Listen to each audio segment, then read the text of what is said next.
신앙을 지키기 위해서 목숨을 바치는 순교는 쉽게 각오할 수도 선택할 수도 없습니다.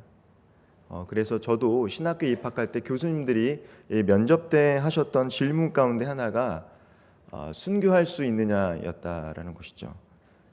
대부분의 전도사님들의 답이 내 힘으로는 할 수는 없지만 성령 충만할 때, 성령이 나와 함께 할 때 순교할 수도 있습니다라고 답변을 했던 것으로 기억이 납니다.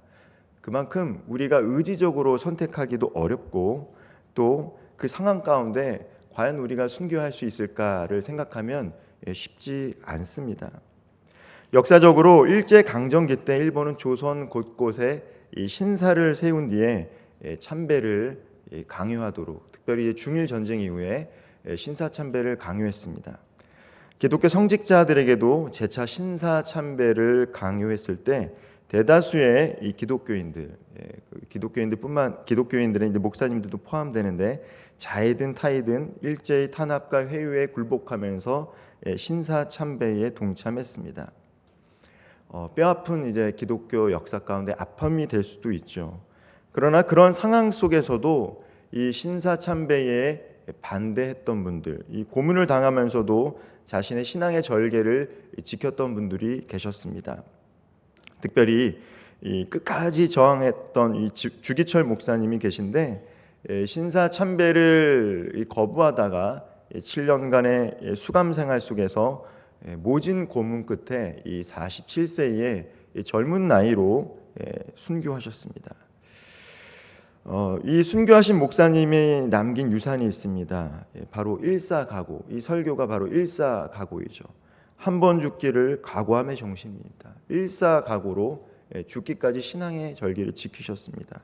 그리고 이 주기철 목사님과 같이 정말 한 번 죽기를 각오하신 목사님들과 장로님들과 믿음의 선배들로 인해서 오늘날 한국교회가 부흥을 하게 된 줄 믿으시기를 바랍니다. 그분들의 피와 땀 위에 지금의 교회들이 세워진 것입니다.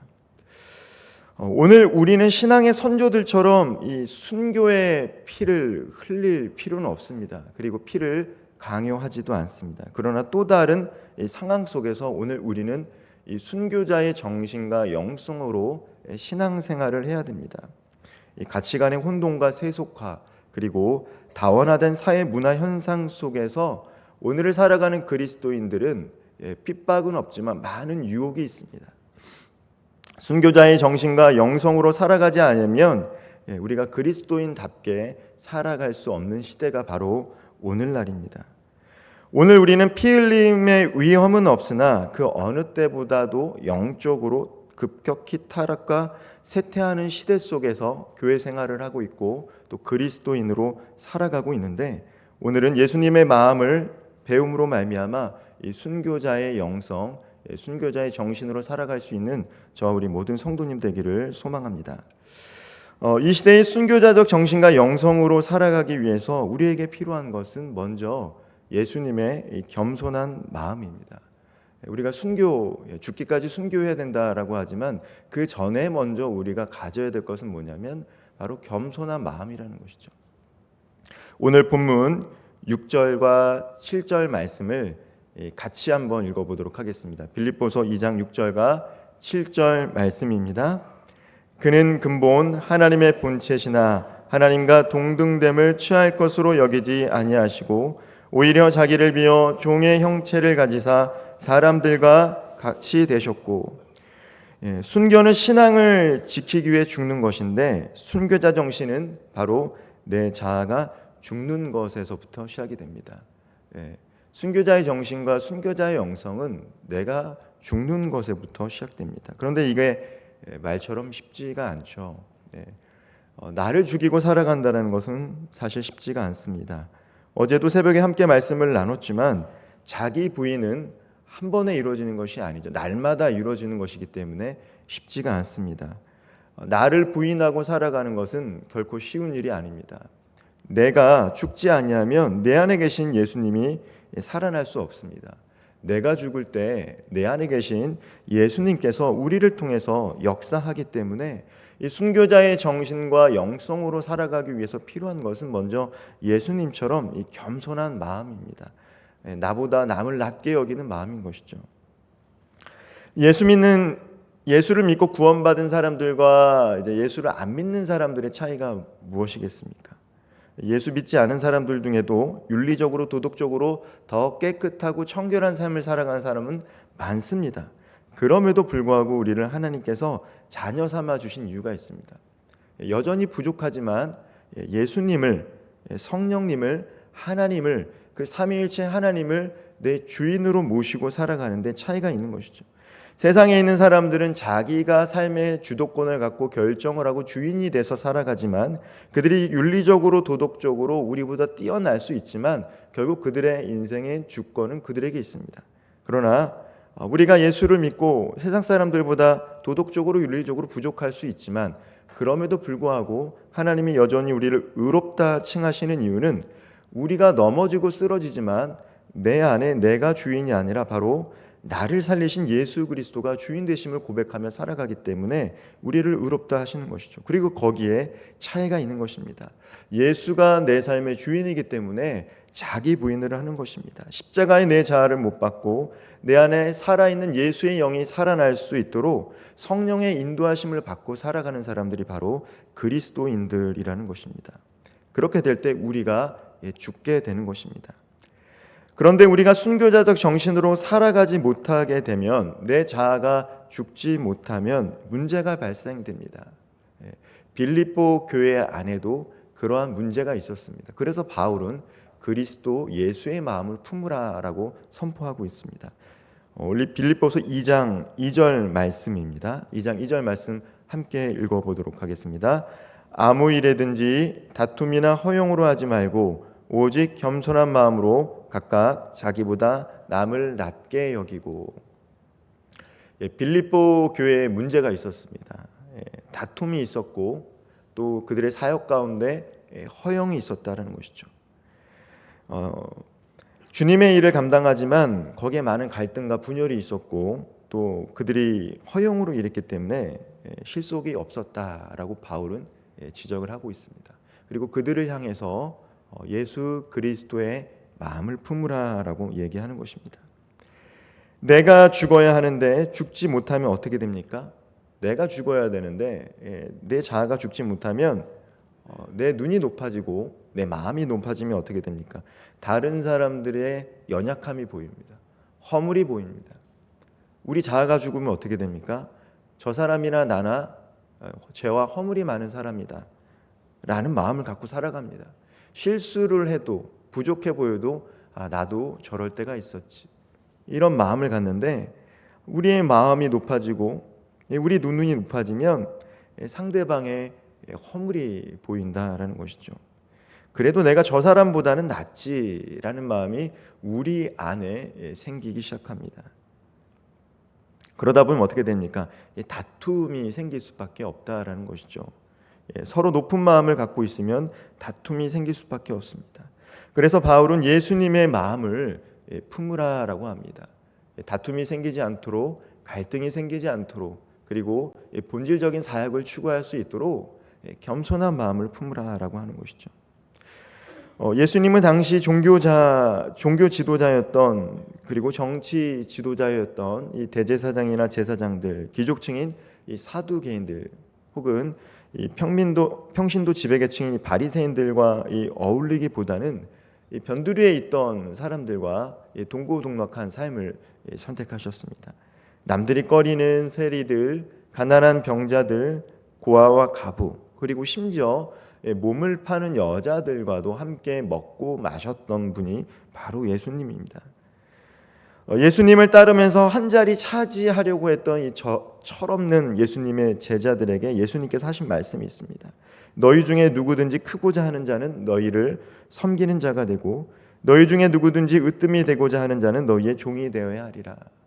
예수님의 제자들이 예수님을 따를 때 아마 예수님께서 원하시는 것을 마음을 품고 따르기보다는 이 예수님 따라가면, 이 예수님이 이스라엘의 왕이 되면 나도 한 자리 차지해야겠다라는 마음이 그들 안에 있었던 것 같습니다. 그들의 마음이 높아지고 있을 때 던지셨던 예수님의 말씀이 종이 되고 섬기는 자가 되어야 된다는 것이죠. 그것이 바로 하나님 나라에서 큰 자의 모습이다라는 것입니다. 예수님께서 십자가를 지시기 전 유월절 만찬을 가지시면서 몸소 제자들의 발을 닦아 주셨습니다. 세상의 왕이 아니라 하나님 나라의 왕으로 큰 자의 모습을 친히 보여주셨습니다.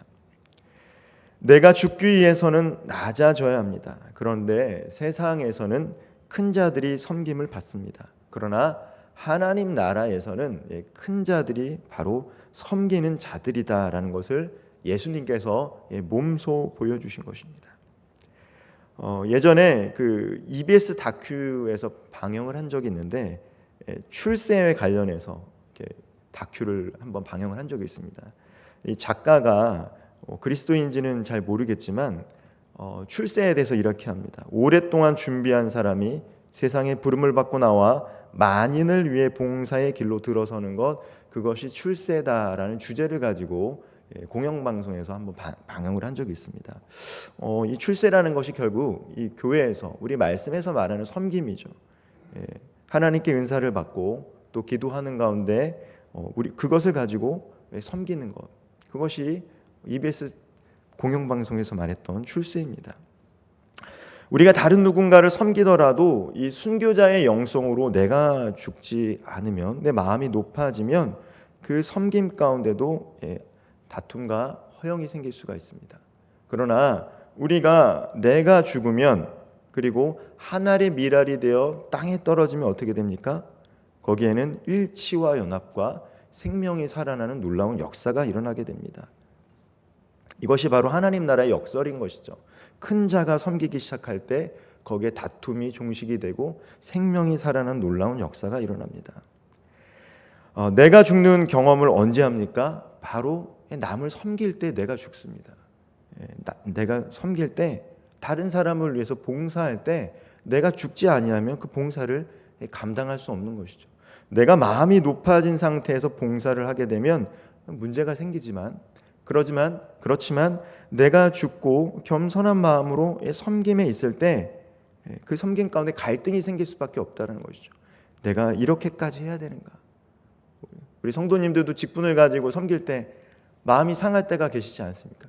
내가 이렇게까지 이 사람한테 이런 말을 들으면서까지 내 시간과 물질을 내야 되는가? 그런데 바로 그 순간이 내가 죽는다라는 것이죠. 내가 이렇게까지 해야 되는가? 아직 내가 살아있다는 것입니다. 주님께서 종의 모습으로 오셔서 십자가까지 달리셨는데 내가 이렇게까지 하는 것이 맞지? 바로 그 순간 우리는 섬김의 자리 속에서 순교자의 영성과 정신을 경험하게 되는 것이죠.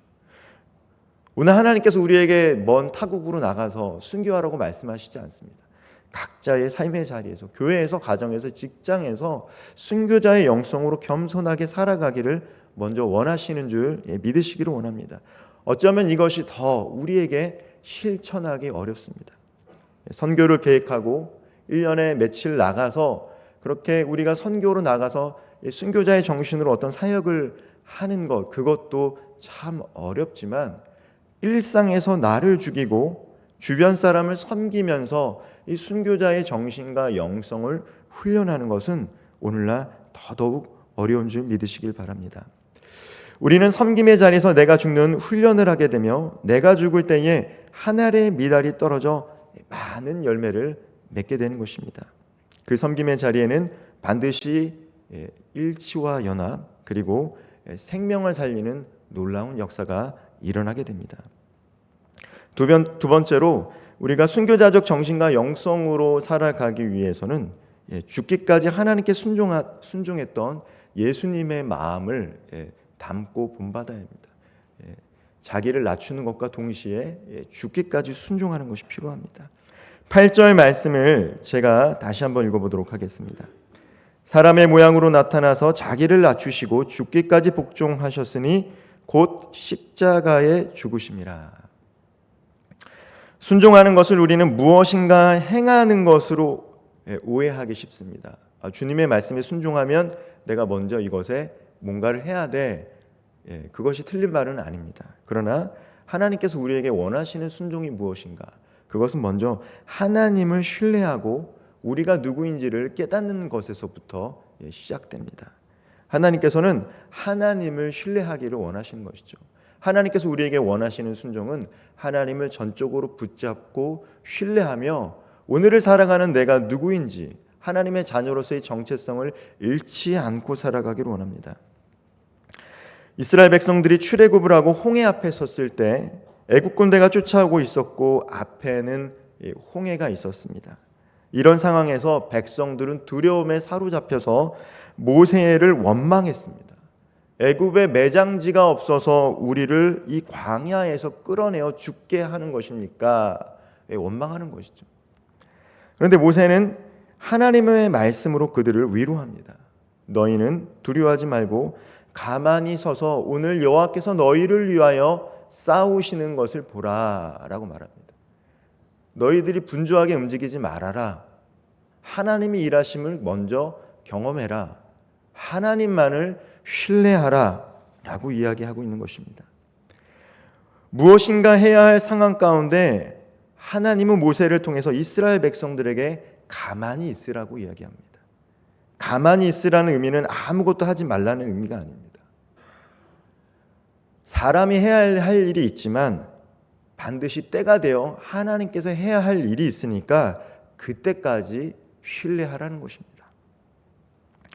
간혹 우리들의 삶 가운데 우리가 인정하고 싶지 않은 삶의 상황과 전개들이 펼쳐질 때가 있습니다. 그럼 우리 마음이 분주해집니다. 이 문제를 내가 어떻게 해야 되지? 가정 가운데 어려움이 찾아옵니다. 남편과 아내 사이에 갈등이 싹 틉니다. 그럼 이 문제를 내가 어떻게 해야 되지? 마음이 분주해져서 사람들을 찾아가 상담을 받기도 하고 이것을 어떻게 해결해야 될까? 그런 마음이 들 때도 있습니다. 경제적으로 어려움이 찾아오면 이 경제적인 어려움에서 나를 도와줄 수 있는 사람에게 연락을 하고 싶고 혹은 금융기관을 통해서 이 문제를 해결하려고도 합니다. 그런데 그런 상황 가운데서 하나님께 순종하는 것은 먼저 하나님을 신뢰하는 것입니다. 지금 이 상황 속에서 하나님께서 어떻게 일하실 것인가 라는 것을 신뢰하는 것이죠. 우리는 특별히 일주일의 하루를, 특별히 주일을 주님의 날로 삼아서 예배를 드리고 있습니다. 이 날만은 전적으로 하나님과 대면하는 시간을 갖습니다. 예배의 자리에서 하나님을 만남으로써 내가 누구인지, 무엇보다 하나님이 누구인지를 알므로 하나님을 향한 우리의 신뢰가 실망으로 바뀌지 않는 시간이 바로 예배의 시간입니다. 예배의 자리에서 하나님에 대한 신뢰가 커지고 내가 누구인지를 알아갈 때 우리는 각자의 삶의 자리에서 순종하게 되고 순교자의 삶을 살아가게 되는 줄 믿으시길 바랍니다. 오늘 동일한 삶의 자리에서 문제에 대한 해답을 찾고 분주히 움직이려는 우리에게 하나님께서는 어쩌면 너희는 나를 신뢰하라 라고 이야기합니다. 분명 우리가 해야 할 일들이 있지만 때가 되었을 때 하나님께서 해 주실 영역들이 있기 때문입니다. 그때까지 우리가 하나님을 신뢰하는 것들이 필요합니다. 그래서 가능하면 예배의 자리를 꼭 지키는 것이 필요합니다. 하나님과 깊이 교제할 때 우리는 두려워하지 않기 때문입니다. 우리 안에 성령이 내주할 때, 성령이 충만할 때 우리는 우리 눈앞에 펼쳐지는 우리가 이해할 수 없는 상황 속에서도 두려워하기를 멈추고 하나님만을 바라보며 내가 누구인지를 깨닫고 그렇게 순종하는 모습으로 삶을 살아갈 수 있게 되는 것입니다. 오늘날 그렇게 순종하며 살아가는 것이 바로 순교자로서의 삶을 살아가는 것이기 때문입니다. 순종이 그만큼 어려운 것입니다. 예수님은 광야에서 시험을 받기 전 40일 금식 기도를 통해 자신이 하나님의 기름 부음 받은 메시아라는 정체성을 잃지 않았습니다. 매일 아침 새벽 미명 아래 기도하심으로 그 정체성을 잃지 않고 사역하시고 많은 사람들 가운데 분주하게 사역하셨지만 그 모든 사역을 마치면 꼭 홀로 떨어져 무리에서 떨어져 기도하는 시간을 가지면서 세상의 소리에 휩쓸리지 않으셨습니다. 많은 사람들이 예수님을 찾았을 때 그 인기에 영합하지 않고 홀로 떨어져 기도하는 가운데 늘 내가 누구인지를 알았다라는 것이죠. 그리고 십자가를 지시기 전 겟세마네 동산에서 또다시 기도하십니다. 할 수만 있거든 이 잔을 내게서 멀리 하옵소서. 그럼에도 불구하고 기도했기 때문에, 하나님을 신뢰했기 때문에, 그리고 내가 누구인지를 알았기 때문에 십자가를 지실 수 있게 되었습니다. 예수님께서 죽기를 작정하시고 십자가를 질 수 있었던 것은 하나님을 신뢰하셨고, 예수님이 누구인지 어떤 일을 해야 하는지를 알았기 때문에 순종하실 수 있게 된 것입니다. 그리고 순종했기 때문에 순교자의 삶을 우리 또한 살아갈 수 있게 됩니다. 십자가는 누구에게나 다 보이는 것은 아닙니다. 먼저 자기를 부인하고 하나님을 신뢰하는 사람만이 각자에게 주어진 그 십자가를 보고 질 수 있게 됩니다. 또한 그 십자가를 억지로 짓지 않고 자발적으로 질 수 있게 됩니다. 하나님께서는 자원하지 않은 사람에게 억지로 십자가를 지라고 강요하시는 분은 아니시기 때문입니다. 십자가는 하나님을 신뢰하는 자만이 질 수 있는 외적으로 드러나는 순종의 표시이기도 합니다. 말씀을 좀 마무리하겠습니다. 하나님께서 세상 모든 만물들이 예수의 이름에 무릎을 꿇게 하셨습니다. 오늘도 많은 사람들이 예수님의 이름으로 무릎을 꿇고 예수님을 찬양하고 있습니다. 모든 입이 예수를 주라 시인하며 하나님께 영광 돌리고 있습니다. 나사렛 예수가 그리스도가 되신 것, 주가 되신 것은 스스로 높아졌기 때문이 아니라 낮아지셨기 때문입니다. 겸손하셨기 때문입니다. 십자가에 달려 죽기까지 순종하셨기 때문입니다. 십자가의 고난이 있었기에 부활의 아침도 부활의 영광도 있습니다. 십자가에서 예수 그리스도께서 피를 흘렸기 때문에 우리가 새로운 생명으로 거듭나게 된 것입니다. 그렇기 때문에 우리 안에도 바로 이 예수님의 마음을 품는 것이 중요합니다. 하나님은 오늘 우리가 각자의 삶의 자리에서 이 순교자의 정신과 순교자의 영성으로 살아가기를 원합니다.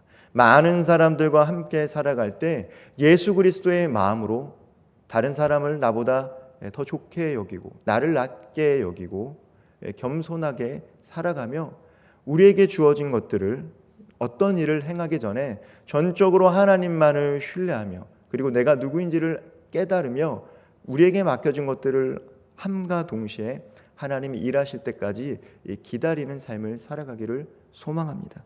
어쩌면 그것이 오늘을 살아가는 우리에게 요구되는 순교자의 삶이고, 그 순교자의 삶을 살아갈 때 우리가 속한 가정과 직장과 일터와 교회는 다툼과 허용이 아니라 연합과 일치, 생명을 살리는 놀라운 역사가 일어나게 될 줄 믿습니다.